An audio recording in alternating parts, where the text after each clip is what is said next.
दोस्तों, कक्षा क्लास में आप सभी का बहुत बहुत स्वागत है। शिक्षक नियुक्ति के लिए तैयार हो जाइए।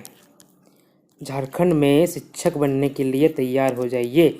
जो इसकी तैयारी कर रहे हैं उनके लिए ये सूचना है। सरकार ने जो नई नियमावली है उसकी अधिसूचना जारी कर दी है। मतलब ये झारखंड में लागू हो गया। अब जल्दी ही हमें इसका वैकेंसी देखने को मिलेगा। टेट का पहले ही लागू कर चुका है ना। टेट के लिए अधिसूचना पहले ही जारी कर चुका है। अब ये जो बहाली होगी शिक्षक की उसकी अधिसूचना है। कुछ परिवर्तन है पुराने वाले में और ये नए वाले में। हम लोग उस डिफरेंस को जानेंगे कि आखिर क्या चेंजिंग आया है, ये किस प्रकार से आपकी नियुक्ति को प्रभावित करेगा और इसका क्या वेतनमान है, इसकी जो परीक्षा का पैटर्न है वो क्या है, कितने मार्क्स लाने हैं, किसमें कितना डिवाइड किया गया, कितने पेपर होंगे, कैसे एग्ज़ाम लिया जाएगा, वो सारी बातें हम लोग आज डिस्कस करने वाले हैं। पीडीएफ में डाल दूंगा टेलीग्राम चैनल पे। कक्षा क्लास का टेलीग्राम चैनल है, उसका लिंक पीडीएफ में डिस्क्रिप्शन में रहेगा, आप वहाँ से देख सकते हैं। और चूँकि लंबा पेज है, 10-12 पेज का ये पीडीएफ है, तो सारा मैं नहीं पढ़ूंगा, आप वहाँ से डाउनलोड करके पढ़ सकते हैं। जो बेसिक चीज़ें हैं हम वो जानते हैं, ठीक है। ये देखिए, इसका नाम रहेगा सहायक आचार्य संवर्ग, ठीक है। पहले नाम था सहायक शिक्षक, अब हो गया सहायक आचार्य, थोड़ा चेंज किया गया है, ठीक है। इसमें पैरा टीचर्स के लिए 50% आरक्षण रहेगा, क्षैतिज आरक्षण, ठीक है। दो तरह का आरक्षण होता है, एक क्षैतिज होता है और एक ऊर्ध्वाधर होता है। वो हम लोग डिस्कस करेंगे बाद में, अगर आप नहीं जानते तो समझा देंगे आपको। देखिए ये बात है, कौन इसमें भाग ले सकता है, अर्हता है ना, क्वालिफिकेशन, आप इसके लायक हैं कि नहीं, वो चीज़ें क्या क्या होनी चाहिए, न्यूनतम जो मिनिमम होते हैं वो क्या होने चाहिए, इतना है तभी आप इस लायक हैं कि आप इस पोस्ट पे अप्लाई कर सकते हैं। पहला है कि आप भारत के नागरिक हों, कौन हो, इंडियन सिटीजनशिप आप में हो।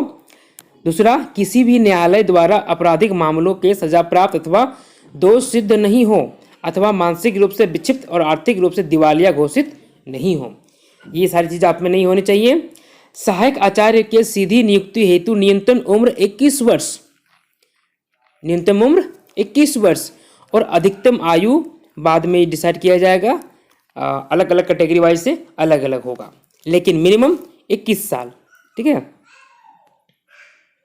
और जो एज है उसकी काउंटिंग, जो गणना है, वह जिस वर्ष नियुक्ति होगी ना, जिस वर्ष इसका विज्ञापन जारी होगा उस वर्ष की 1 अगस्त होगा, मतलब 1/8।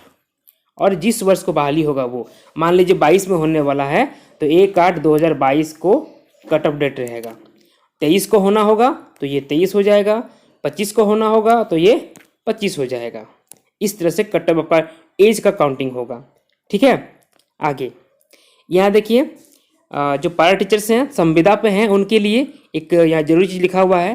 पिछला बार जो बहाली हुआ था इसमें बहुत सारा होचपोच हो गया था, जिसके कारण जो मामला है कोर्ट भी गया था, कोर्ट से वो लोग जीते भी थे।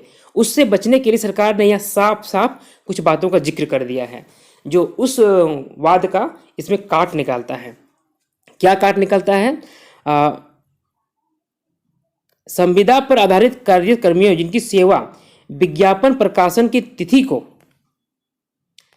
न्यूनतम एवं लगातार 2 वर्ष की हो गई हो एवं विज्ञापन प्रकाशन की तिथि पर कार्यरत हो को संविदा कर्मी के रूप में कार्य करने की अवधि के बराबर अवधि पर अधिकतम उम्र सीमा में छूट दी जाएगी, जो कि 58 वर्ष तक मान्य होगा। अब पहली बार क्या था, इसके पहले क्या था कि ये जिक्र नहीं था कि जिस समय ये वैकेंसी आएगी उस समय आप वर्किंग स्टेट पे हो, काम करते हो। इस बेस पे लेके बहुत लोगों ने कोर्ट पे केस किया और जीता भी। इस बार इसमें क्लियर कर दिया है कि न्यूनतम 2 साल लगातार कंटिन्यू, बीच छोड़ छाड़ के नहीं कि 6 महीना किए फिर साल भर किए फिर 6 महीना किए 2 साल हो गया, ऐसा नहीं, कंटिन्यू 2 साल हो। और जिस डेट को वैकेंसी या अनाउंस होती है, नोटिफिकेशन अनाउंस होती है, उस डेट को आप वर्किंग स्टेट पे हो, काम कर रहे हो, तभी आपको संविदा पे माना जाएगा और आपकी उस पर जो भी फायदा है वो मिलेगा, ठीक है। ये हो गया। और अगर आपका संविदा रद्द हो गया हो तो फिर ये नियम लागू नहीं होता है, आप अप्लाई नहीं कर सकते हैं। एक इंपॉर्टेंट ये देखिए, सभी अभ्यर्थियों को पिछली नियुक्ति परीक्षा और आगामी नियुक्ति परीक्षा के बीच के अंतराल की अवधि में 1 वर्ष छोड़कर अधिकतम उम्र सीमा की छूट प्रदान की जाएगी। जितने भी कैंडिडेट्स होंगे एज में छूट मिलेगा आपको, अभी पिछला और अगला जो है उसके बीच में। एग्जाम्पल यहाँ दिया हुआ है कि सहायक आचार्य नियुक्ति हेतु 15 में प्रथम विज्ञापन प्रकाशित करने के उपरांत द्वितीय विज्ञापन वर्ष 2020 प्रकाशित किया जाता है तो 1 वर्ष घटाने के उपरांत अधिकतम 4 वर्ष की छूट दी जाएगी। 15 से जोड़िए 20 तक तो 5 साल होता है ना। 5 साल में चूंकि हर साल लेने का बाद इसमें है तो 15 में लिए, नेक्स्ट 16 में लेना चाहिए था, लेकिन 16 में लेने के वो 20 में लिया तो 16 से कितना आगे गया, 17, 18, 19, 20, ये 4 साल आपको छूट मिल जाएगा। आपके एज में 4 साल का छूट मिल जाएगा, यह बताया गया है। 2 तरह की बहाली है, इंटरमीडिएट प्रशिक्षित, ये आपका 1 to 5 के लिए पढ़ा सकते हैं, और स्नातक प्रशिक्षित, ये आपका 6 to 8 के लिए आपकी बहाली हो सकती है। ठीक है, 2 अलग अलग चीज़ें हैं, दोनों अलग अलग बेस का आता है, अलग अलग दोनों का परीक्षा होगा, अलग अलग पेमेंट है। 6 to 8 के लिए ये आपका मिडिल स्कूल में होता है, 1 to 5 प्राइमरी स्कूल में होता है, और जो मिडिल स्कूल में होते हैं उनके लिए अलग अलग कैटेगरी है, एक है गणित विज्ञान का, एक है सामाजिक विज्ञान का, और तीसरा है भाषा का। ठीक है, भाषा का। तो गणित विज्ञान में क्या क्या बहाली हो सकती है, गणित विज्ञान में आपका मैथ रहेगा, फिजिक्स रहेगा, केमिस्ट्री रहेगा, और ये 2 चीज़ें रहेगी, बॉटनी और जूलॉजी रहेगा। ठीक है, ये हो गया। इसके बाद सामाजिक विज्ञान में क्या होगा, आपका history, civics, geography, economics, sociology, account, क्या क्या ये है ना, बिजनेस स्टडीज, ये सारी चीज़ें इसमें रहेगा। इसमें अकाउंट का भी जिक्र है, यानी कि आप कॉमर्स से भी आप टीचर बन सकते हैं। भाषा का ये है, ये हो गया। चलिए अब आपकी योग्यता अभी जैसे हम लोग जेएसएससी में देखते हैं, जो वैकेंसी आती है वो कहता है कि मैट्रिक इंटर दोनों झारखंड में स्थित किसी संस्थान से उत्तीर्ण होना अनिवार्य है ना, हर किसी के लिए, और झारखंड का रीति रिवाज, भाषा का ज्ञान भी होना चाहिए। लेकिन ये सबके लिए लागू है, लेकिन आरक्षण नीति से आच्छादित जो आरक्षण का लाभ लेते हैं उनको इस नियम से छूट मिल जाता है, यानी कि इनडायरेक्टली ये ओनली जनरल पर लागू होता है। ठीक है, इनडायरेक्टली ये कहाँ लागू होता है, जनरल पे, क्योंकि SC ST OBC इन सब को तो कुछ न कोई आरक्षण में आते हैं ये, तो उनको इस नियम से छूट मिल जाता है। अगर आप जनरल कास्ट से हैं तो आपको झारखंड से ही पढ़ा लिखा होना चाहिए, तो भी अप्लाई कर सकते हैं, चाहे आप झारखंड के बासिंदे ही क्यों ना हो। पहले बीएड कोर्स करने वाले 1 to 5 के लिए अप्लाई नहीं कर सकते थे। जो बीएड का डिग्री लेकर रखते हैं वे 1 to 5 के लिए अप्लाई नहीं कर सकते थे, लेकिन ये जो कल नोटिफिकेशन आया है ना, इसमें आप अगर बीएड के अगर आपका डिग्री है तो भी आप 1 to 5 अप्लाई कर सकते हैं। वर्ग 1 से 5 के लिए आयोजित टेट परीक्षा में कंडिका दिस इतना मार्क्स के साथ बीएड अभ्यर्थी इस शर्त के साथ परीक्षा में सम्मिलित होने की अनुमति दी जाएगी कि नियुक्ति के पश्चात राष्ट्रीय सहायक आचार्य शिक्षा परिषद द्वारा मान्यता प्राप्त शिक्षण प्रतिष्ठित संस्थान से अपने खर्च पर एवं एक अवसरीय रूप में 6 माह का ब्रिज कोर्स करना अनिवार्य होगा। अन्यथा की स्थिति में इनका अभ्यर्थित विचारणीय नहीं होगा और रद्द कर दिया जाएगा।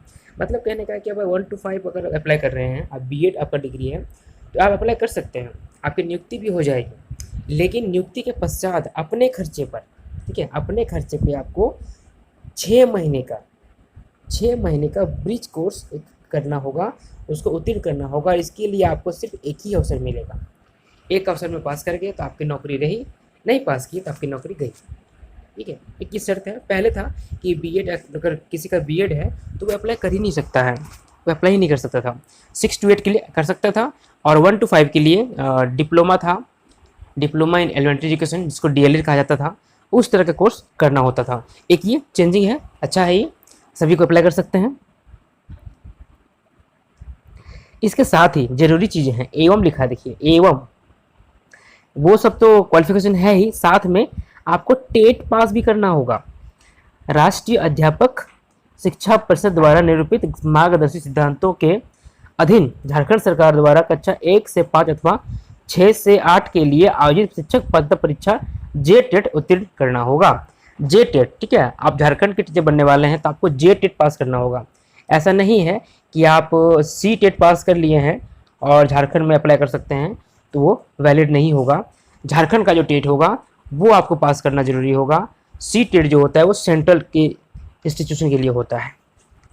इसका चयन जो होगा, इसका जो रिक्रूटमेंट होगा वो कंपटीशन से होगा, एग्ज़ाम होगा उसके लिए। एग्ज़ाम एक ही होगा लेकिन 3 पेपर का होगा। एग्ज़ाम एक ही होगा लेकिन 3 पेपर होगा। जिस तरह सीजीएल में होता है उसी तरह इसमें भी 3 पेपर होंगे, लेकिन थोड़ा चेंजिंग है। क्या चेंजिंग है? पहला जो है ना, फर्स्ट पेपर जो है वो आपका रीजनल लैंग्वेज का होगा, क्षेत्रीय भाषा का होगा। ठीक है, जिस जिले में जो भाषा आपका है वो उस भाषा का जो क्षेत्रीय भाषा है उसका परीक्षा होगा। इसमें कुछ 70 प्रश्न रहेंगे और इसके लिए आपको 2.5 घंटे का समय मिलेगा। 70 नंबर का मतलब एक क्वेश्चन का 1 नंबर रहेगा। ठीक है, जिलावार अलग अलग भाषा होती है, आप उसमें से एक चूज कर सकते हैं। 2.5 घंटे की होगी पहली परीक्षा होगी। दूसरी परीक्षा होगी हिंदी की, हिंदी की या इंग्लिश की हो सकता है। ये आपका जो मातृभाषा लिखा है यहाँ पर है मातृभाषा की, ये अंक प्रवृत्ति का होगा। इसका मतलब है आपको सिर्फ इसमें क्वालिफाई करना है, आपको सिर्फ इसमें क्वालिफाई करना है। इसका मार्क्स जो है आपके मेरिट में नहीं जुड़ेगा। जिस तरह सीजीएल में है, जीएसएससी का नोटिफिकेशन में आता है, सेम टू सेम इसमें वही चीज़ें हैं। और इसके लिए आपको 2 घंटे का समय मिलेगा। क्वेश्चन रहेगा 100 क्वेश्चन रहेगा। इसके बाद पेपर सी आता है, थर्ड पेपर। इसमें सामान्य ज्ञान और समसामयिकी है, सामान्य विज्ञान है, विज्ञान और गणित है। झारखंड नहीं है, ध्यान दीजिएगा, झारखंड स्पेशल नहीं है। इसमें आप झारखंड ऐड कर सकता है, अलग बात है, लेकिन स्पेशल झारखंड नहीं है। ठीक है, इसके लिए भी अलग अलग प्रश्न देखिए बनाया हुआ है। टोटल 250 नंबर का एग्जाम है और 100 जो है आपका ये है अर्हक वाला, मतलब क्वालिफाई वाला। ठीक है, ये आपका प्रश्न है, पैटर्न रहेगा। ये आपका 1 to 5 के लिए हो गया। अब 6 to 8 के लिए अलग होगा। ठीक है, 6 to 8 के लिए अलग होगा। इसका जो लेवल है एग्जाम का लेवल, ये 10+2 इंटर लेवल का होगा। क्वेश्चन का जो लेवल होगा वो इंटर लेवल का होगा। 6 to 8 के लिए थोड़ा अलग है, इसका लेवल जो है ग्रेजुएशन लेवल का होगा क्वेश्चंस। ठीक है, और इसके पेपर 1 में 2 पेपर होंगे। पेपर 1 में 2 पेपर होंगे, एक होगा जनजातीय और क्षेत्रीय भाषा का और दूसरा होगा आपके मातृभाषा का। ठीक है, जनजातीय क्षेत्रीय भाषा का क्वेश्चन 100 रहेगा, पूर्णांक 100 रहेगा, समय मिलेगा आपको 2 घंटा। ठीक है, इसके बाद मातृभाषा आपका है उसका 70 प्रश्न रहेगा, 70 नंबर का रहेगा, 2 घंटे का रहेगा। अब यह थोड़ा कंफ्यूजन ये हो रहा है कि पेपर 1 रहेगा तो दोनों के लिए 2 घंटा साथ में है या अलग अलग है। लेकिन ये जो मातृभाषा वाला है ये आपका ओनली क्वालिफाइंग रहेगा एज यूजुअल। इसके बाद पेपर 2 में आपका सामान्य ज्ञान और समसामयिकी रहेगा। इसमें आपका 100 प्रश्न रहेंगे, 100 नंबर के रहेंगे, टोटल 2 घंटे का रहेगा। ठीक है, इसके बाद पेपर 3 क्या रहेगा? पेपर 3 में आपका आप जो चूज करेंगे सब्जेक्ट, आप साइंस के टीचर बन रहे हैं या सामाजिक विज्ञान के बन रहे हैं या भाषा के बन रहे हैं, उसी के हिसाब से आपको पेपर चूज करना होगा। आपका जो पेपर रहेगा आप उसके आंसर देंगे। आपके पास 150 क्वेश्चन रहेगा, 150 मार्क्स का रहेगा और इसके लिए आपको 2.5 घंटे का समय मिलेगा। चाहे आप साइंस का एग्जाम दीजिए, चाहे आप सामाजिक विज्ञान का दीजिए, चाहे आप भाषा का दीजिए। इस तरह से इस परीक्षा में कुल आपको 350 नंबर का एग्जाम होगा और 70 जो आपका मातृभाषा वाला है वो। तो ये सिर्फ क्वालिफाई करना होगा, लेकिन 350 नंबर में आपका मेरिट बनेगा। जितना अधिक से अधिक आप ला सकते हैं उतनी अच्छी बात है, कम से कम 30% तो लाना ही होगा। ठीक है, इसमें देखिए नेगेटिव मार्किंग नहीं होगा। ठीक है, 1 नंबर दिया जाएगा और इसमें नेगेटिव मार्किंग नहीं होगा। अच्छी बात है ये। अब देखते हैं आगे क्या इंपॉर्टेंट है। देखिए यहाँ पर क्लियर कर दिया है, इसको पढ़िए कितना बड़ा लोड दिया है। ये देखिए, वर्ग 6 से 8 के लिए परीक्षा 3 पाली में आयोजित की जाएगी, जिसमें प्रथम पाली में कंडिका ग A1, द्वितीय पाली में कंडिका ग A2, तृतीय पालिका में कंडिका ग B, चतुर्थ पाली में कंडिका ग C 1 2 3। यानी कि ये 4 पाली में होगा, 3 नहीं 4 पाली में। 4 एक ही दिन में हो सकता है, 4 बार एग्जाम लेगा आपको। ठीक है, लोड बढ़ा दिया इसमें। हमने कहा था ना ये चीज़ जो है ना 8.5 घंटा का, ये सही है, ये अलग अलग है ना। ये 100 नंबर का 2 घंटा, 70 नंबर का 2 घंटा, दोनों अलग अलग होंगे।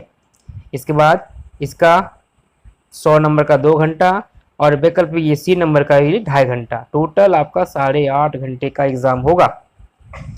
काफ़ी प्रेशर है। इसका। ठीक है, ये क्लियर है यहाँ पे। ऐसे भी इस नोटिफिकेशन में काफ़ी कुछ दिक्कत हो रहा है, अब देखते हैं आगे क्या होता है।